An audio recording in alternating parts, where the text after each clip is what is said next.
pack your stuff, grab the kid, and get the hell out of my house." Jake was shouting so loud that the walls seemed to shake. His face twisted into something ugly, fury burning behind his eyes, his voice like thunder ready to strike. "Jake, why?" Amy's voice came out soft, trembling, as if she couldn't believe what was happening. Was this really the same Jake who had once promised to protect her, to love her no matter what? How had things turned so fast, so vicious? "You really don't know, why dash?" His words dripped with sarcasm, a mocking smirk curling his lips. "You're playing dumb again? Acting like the poor little sheep? Actually, scratch that. It's not an act. You are a sheep. A pathetic one at that." Amy shrank back as if she'd been slapped. Each word felt like a punch to the gut, cutting deeper than any knife. Tears welled up in her eyes, threatening to spill, but she fought to keep them back. She had to stay strong, had to understand what was happening. "Jake, what did I do? Why are you doing this to me?" Her voice cracked, barely above a whisper, raw with hurt. The world around her seemed to crumble. She felt like she was on the edge of a cliff, about to fall into the unknown. "Get out." He didn't even bother to look at her as he spat the words out. Turning away, Jake stormed out of the room.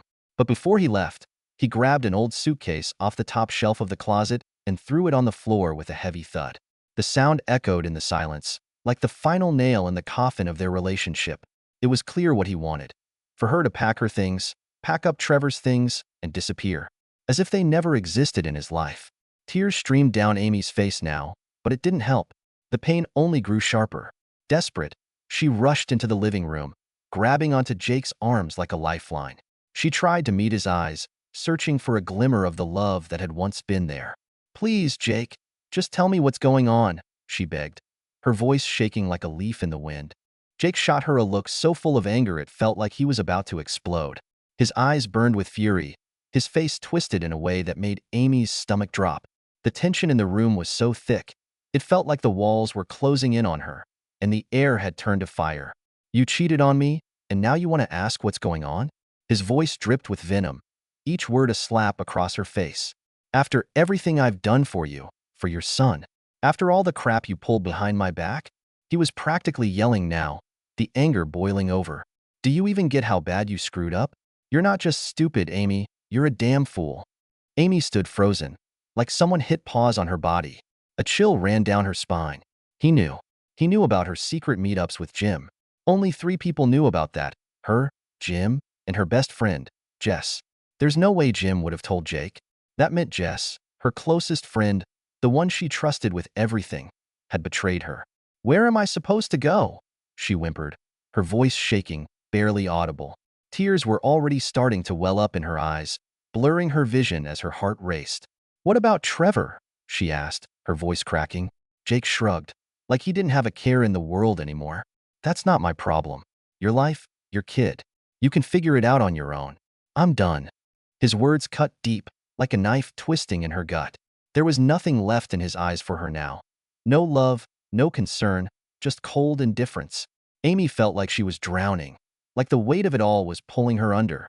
The world felt like it was crumbling beneath her feet.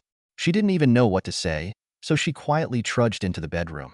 Everything felt so surreal, like she was stuck in a nightmare she couldn't wake up from.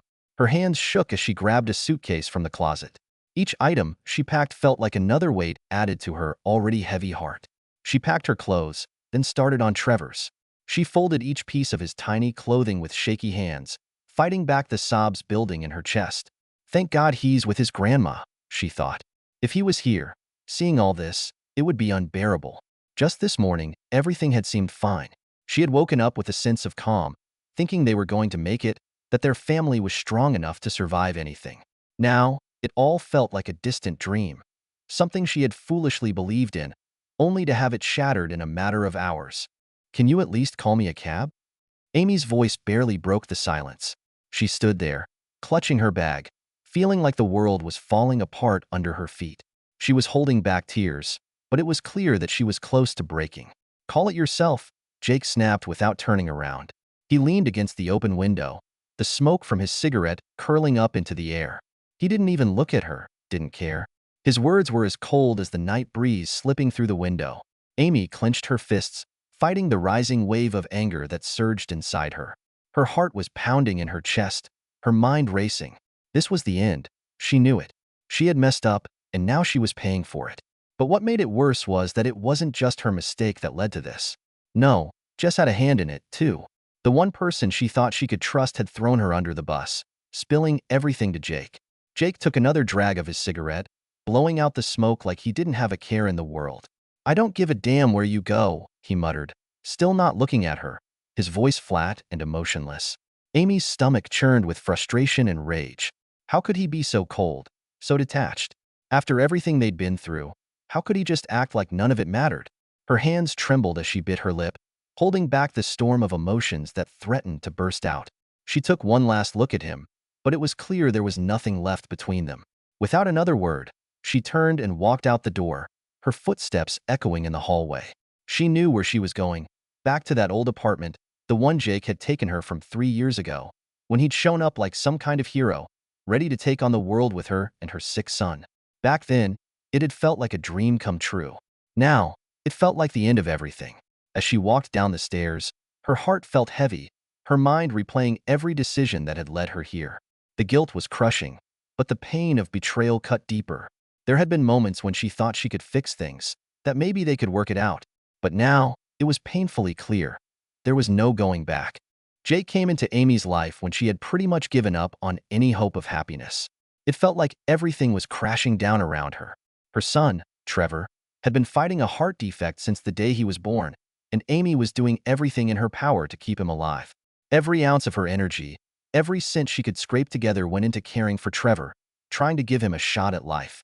But the constant battle was wearing her thin. She wasn't living for herself anymore. Her whole existence revolved around him. Her life had become a never-ending cycle of worry and exhaustion.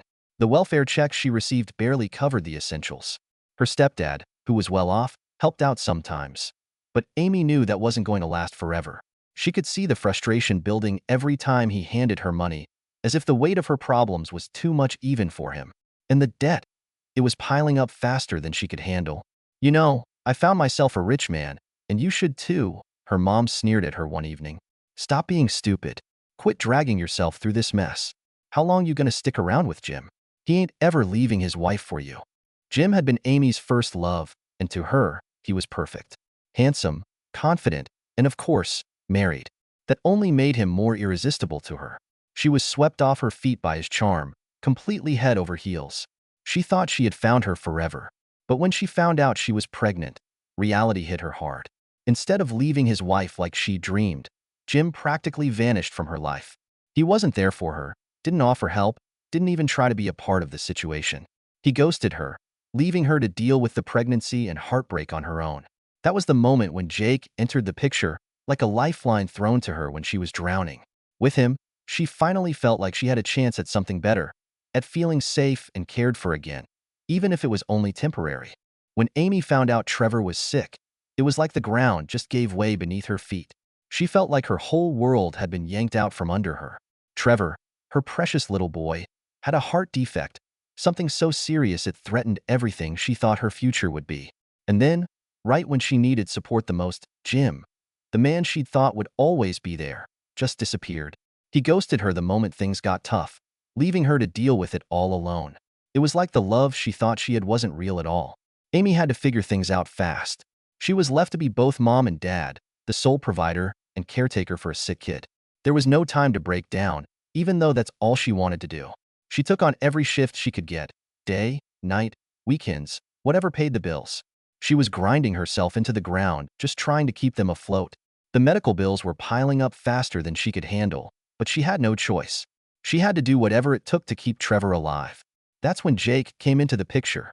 He wasn't some knight in shining armor, not by a long shot. He was just the new manager at the mall where she worked on weekends. He wasn't flashy, didn't have Jim's smooth charm, but something about him caught her attention. He wasn't just a face in the crowd.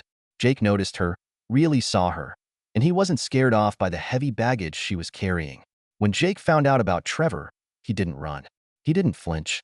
He just stayed. He made sure Amy knew that he wasn't going anywhere, even when things got tough. Jake was like a steady hand on a rocky boat, keeping her from drowning in all the chaos.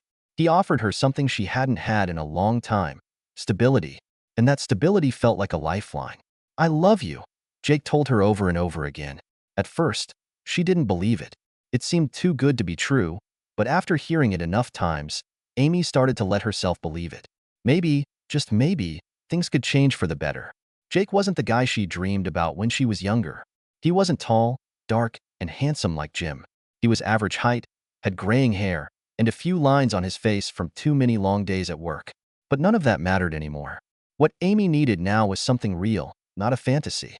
Jake was real. He was there when no one else was, and that meant more to her than anything else. Amy knew she wasn't going to find another guy like Jim, and honestly, she didn't want to. She'd had enough of that kind of guy. What she needed now was stability, a family, something she could rely on. Jake was offering her all of that. He might not be a prince, but he was solid, dependable, and that was all she wanted now. Amy thought she was doing the right thing when she married Jake. She tried her best to be a good wife, to be a loving, caring mom to Trevor. Jake was crazy about her, no question. He showered her with gifts, and when it came to Trevor's medical bills, he didn't even hesitate. He took care of everything. He even pulled some strings and got Trevor a free surgery through some charity program.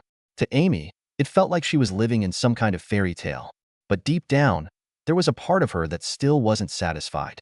Jake was perfect on paper, but in her heart, she just couldn't feel the same way. She wasn't in love with him, not like that. She felt gratitude, sure, and loyalty. She wanted to be there for him because he had been there for her and her son. But the passion, the fire, the love, it just wasn't there. She wanted to love him, she tried, but something was always missing. And then, out of nowhere, Jim showed back up in her life. Jim, the one who had disappeared when things got tough, was now single, divorced, and he looked just as damn good as he did before. Seeing him brought all those feelings rushing back. Amy couldn't help herself. She fell right back into old habits, lost in that familiar pull Jim had over her. It was like she couldn't think straight. Jim didn't seem to mind either. In fact, he was more than happy to pick things up where they left off. And why wouldn't he? Amy had a rich husband, her own apartment, and best of all, she didn't ask anything from him. No commitments, no strings attached. To Jim, this was perfect. They started meeting up again, sneaking around, and for a while, Amy felt like she was finally living. She was in love, and nothing else mattered. Feeling overwhelmed with emotions, she spilled everything to her best friend, Jess. But Jess didn't react the way Amy thought she would. "Why are you doing this?" Jess said, wrinkling her nose. "You're trading Jake for Jim? Have you lost your mind? Jim's not even in the same league as Jake." Amy sighed, feeling defensive. Deep down, she knew Jess had a point, but she couldn't ignore the way she felt about Jim. "What do you know?" Amy shot back. "I love Jim. I even had his kid, remember? And I'm not gonna hurt Jake, okay? I'm protecting him." Jess scoffed, crossing her arms. "Protecting him?" Jess laughed, her tone sharp and biting. "Are you kidding me? You think you're doing him a favor?" Amy's frustration bubbled up. She couldn't understand why Jess was acting like this. They were supposed to be best friends, always had each other's backs, but now everything felt off. 3 months. That's how long Amy had been sneaking around with Jim. For 3 intense months, they had their little secret, hidden from the world, from Jake. But nothing stays hidden forever, and Jake, being the sharp guy he was, eventually found out. And when he did, all hell broke loose. The fight was like a bomb going off. Jake was furious, yelling, pacing the room, throwing out every insult in the book. His anger was like a storm, unrelenting, and he wasn't interested in hearing her side of the story. Amy just stood there, feeling like the ground had disappeared from under her feet, realizing that she had just destroyed everything they had built. She tried to fix things. She really did. She blew up his phone with calls, left him crying voicemails, begging him to forgive her, promising that she'd never make the same mistake again. She told him it was a moment of weakness, a lapse in judgment. But Jake? Nah, he wasn't buying it. When they met for the last time, he barely looked at her, his face cold, emotionless. He went straight to filing for divorce, cutting her off completely. No more talking, no more money, just silence. The connection they had was gone, severed like it had never existed in the first place. Amy felt the weight of her situation crash down on her. Financially, she was drowning. Jake had always handled everything. Bills, Trevor's medical expenses, their whole life. And now, without him, she was left trying to figure it all out on her own. And Jim? Of course, Jim was gone too. He never stuck around when things got tough. As soon as the drama started, he ghosted. He wasn't about to deal with the baggage of a woman going through a messy divorce and raising a kid. Too much hassle for a guy like him. Her mom wasn't any help either. Instead of comforting her, she just threw the truth right in Amy's face, without any sugarcoating. "Well, you made your bed, now lie in it," her mom said, her tone sharp and disappointed. "Me and Pete did everything for you, and so did Jake. And what did you do to keep your family together? Nothing. Now it's all on you. You're the one who messed up, and now you have to fix it." Amy just sat there, tears streaming down her face, as her mom's harsh words sank in. And the worst part? She knew her mom was right.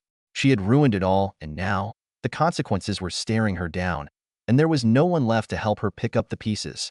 Amy was shaking with rage as she stabbed her finger at the phone screen, dialing Jess's number. She couldn't believe that the one person she trusted, the one she thought had her back, was the very one who had wrecked her entire world. The betrayal burned deep, mixed with helplessness and jealousy, making her blood boil. Jess didn't hesitate when she agreed to meet. She showed up at the cafe right on time, walking in with the confidence of someone who knew they had the upper hand. She sat down across from Amy, looking calm and collected, like she hadn't just set fire to Amy's life. Without even thinking, Amy blurted out, "You told Jake everything, didn't you?" "Yeah," Jess said without skipping a beat, her voice cool and detached. "I was sick of watching you play him for a fool. Messing around with Jim behind his back? Seriously, Amy? Someone had to tell him. How could you?" Amy's voice cracked with emotion. "I trusted you. I told you everything, and you went behind my back like this. Why would you do that?" Jess shrugged, her expression completely unbothered. "What? You thought only you get to betray people?" She smirked, her tone sharp. "I always liked Jake. He didn't deserve what you did to him. You took advantage of his kindness, his loyalty. Someone had to show him the truth." Amy let out a bitter laugh, though it was more filled with pain than humor. "Oh, how sweet of you, Jess. Poor Jake. Did you go and comfort him already?" "I sure did." Jess grinned, her eyes flashing. "I made sure he was okay, and that I did the right thing.